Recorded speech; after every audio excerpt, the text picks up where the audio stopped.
Malam Lailatul Qadar. Tanggal berapa Lailatul Qadar? Ada yang bilang tanggal 27. Oke. Kalau penentuan tanggal itu ada khilaf antara ulama kan. Ada sebagian ulama yang berpendapat itu tetap. Tapi yang namanya enggak, itu enggak tetap, berpindah-pindah. Nah, pindah-pindahnya di tanggal berapa? Itu khilaf juga. Ada sebagian ulama bilang gini, berpindah-pindah. Bukan cuma di Ramadan, bisa jadi di luar Ramadan. Wah.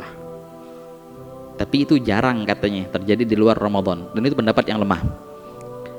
Ada yang bilang itu pindah-pindah tapi nggak keluar dari Ramadan. Wah, kira. Nah, dan memang biasanya di 10 hari terakhir di bulan Ramadan itu memang biasanya di situ, ikhwan. Nah, ceritanya kan ma'ruf, mungkin semuanya tahu ceritanya. Waktu itu malaikat Jibril alaihissalam mau memberitahu Rasulullah SAW tentang penentuan malam Lailatul Qadar. Wah, kira. Bahkan dalam riwayat sudah dikasih tahu.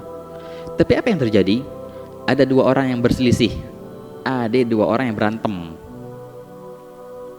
Tapi bukan berantem pukul-pukulan ya, kagak. Berantem pakai omongan. Wah, kata. Gara-gara peristiwa itu akhirnya diangkat lagi wahyu itu oleh Allah Ta'ala. Dilupakan perihal tentang Lailatul Qadar pada Nabi SAW. Akhirnya Nabi SAW lupa lagi. Itu dalam ilmu usul itu pola nasakh namanya, dihapus.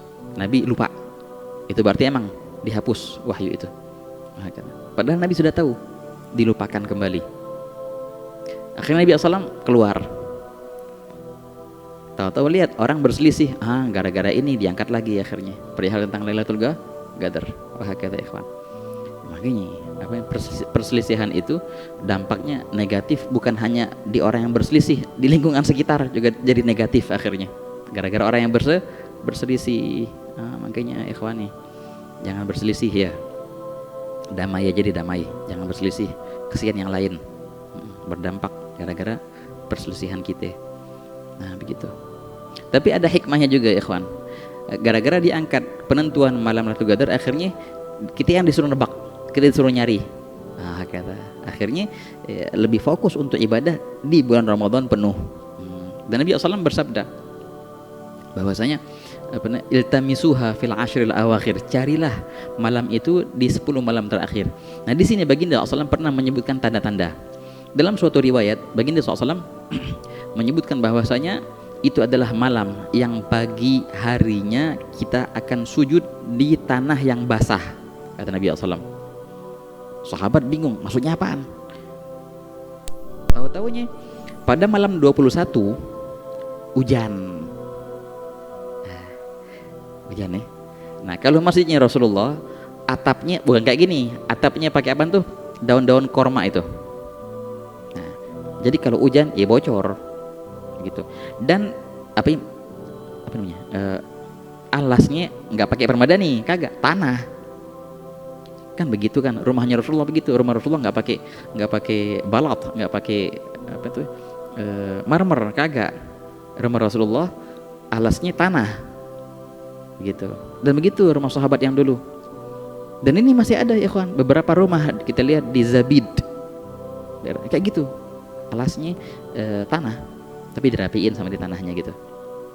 Nah, pada malam 21 hujan, dan itu akhirnya air ngocor tuh ke bawah.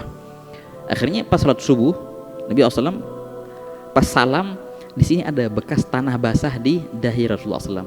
Nah, sahabat faham, oh ini nih maksudnya Rasulullah, kita akan sujud keesokan harinya di tanah yang basah. Ini berarti semalam Lailatul Qadar. Malam keberapa?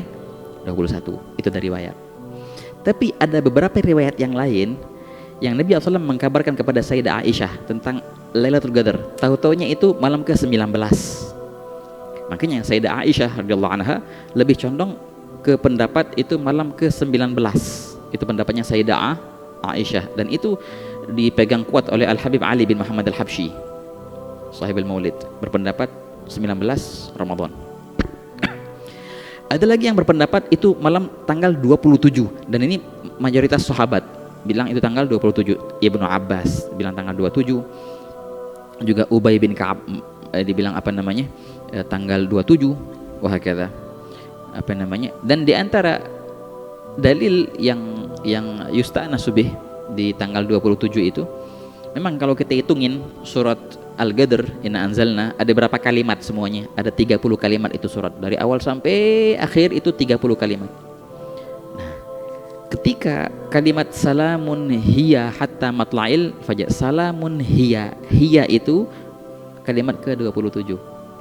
Apa arti hiya? Hiya artinya dia. Maksudnya Lailatul Qadar. Dia itu kalimat dia itu kalimat nomor 27. Makanya kata ulama berarti 27 tuh tanggalnya Lailatul Qadar. Wah kata ikhwan. Memang 10 malam terakhir lebih berpotensi untuk menjadi Lailatul Qadar, dan malam ganjil lebih berpotensi. Apalagi kalau malam ganjilnya itu bertepatan dengan malam Jumat. Nah, itu kata Imam Haddad, bila mana malam ganjil di 10 malam terakhir bertepatan dengan malam Jumat, maka itu ahra, lebih kuat untuk menjadi malam Lailatul Qadar. Begitu ya kawan. Nah, di sini ada beberapa nukilan dari beberapa a'immah kita. Di antaranya yang paling ma'ruf daripada Sidi Abil Hasan Asy-Syadzili. Perihal yang sama juga dinukil daripada Muhyiddin Ibn Arabi, dan juga perihal yang hampir sama dari Imam Ghazali dan juga dari Sidi Abdul Qadir Al-Jailani, walaupun agak berbeda-beda dalam beberapa versi. Itu tergantung malam pertama Ramadan. Ini kan yang paling ma'ruf nih, paling ma'ruf.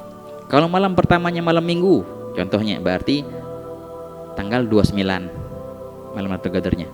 Kalau malam pertama Ramadan malam Senin, berarti tanggal 21 malam Lailatul Qadarnya. Kalau malam pertama malam Selasa, berarti 27. Kalau malam pertama malam Rabu, berarti 19. Kalau malam pertama malam Kamis, berarti Lailatul Qadarnya tanggal 25. Kalau malam pertama malam Jumat, berarti 17, ada riwayat. Kalau malam pertama malam Sabtu, berarti 23. Nah itu yang biasanya jadi patokan ulama-ulama kita. Ya, tapi bisa iya, bisa enggak juga ya ikhwan ya, ala kulli hal. Ya intinya ibadahlah dalam malam-malam itu ya ikhwan. Hidupkanlah malam itu dengan ibadah yang luar biasa.